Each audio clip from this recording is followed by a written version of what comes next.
The impulse response of an LTIC system contains a lot of information about the system. Consider, for example, memoryless systems or systems without memory. We know that for systems without memory, the output signal y of t is only allowed to depend on the input signal x of t at the very same time. Hence, the input-output equation has to be the form y is equal to alpha times x.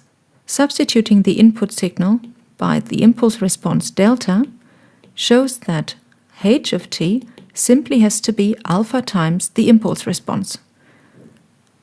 Hence, h of t is 0 for all t unequal 0. Next, let's consider causal systems. The output signal y is the convolution of the input signal and the impulse response. Y of t should not depend on any future values of the input signal x, this is on x of tau for tau greater than t.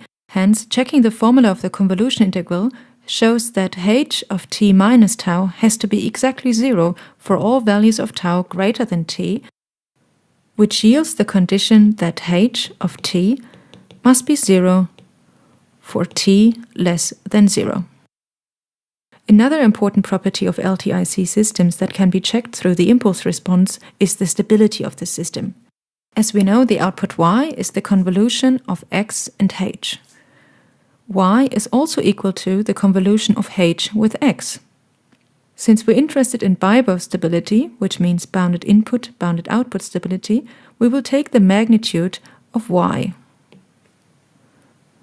This is less or equal to the integral over the magnitude of h times the magnitude of x. Bibo stability means that the output has to be bounded for any bounded input x.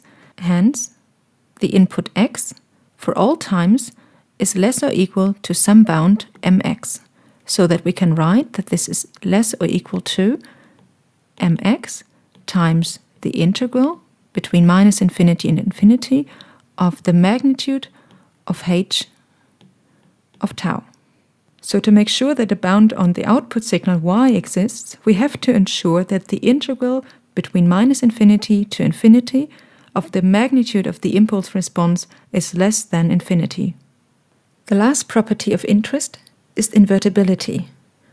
Remember that if a system S is invertible, there also exists a system S inverse, such that when applying the input signal x to the system and using the output y as an input to the inverse system, the output of the inverse system will be x of t. Denote the impulse response of the system by h and the impulse response of the inverse system as hi of t. Then we know that the output of the inverse system, namely x of t, is given by the convolution of hi of t and the input to the inverse system, which in this case is the output y. However, the output y itself is the convolution of the impulse response h and the input signal x. For this equation to be satisfied, the convolution of hi and h has to be exactly equal to the impulse function delta.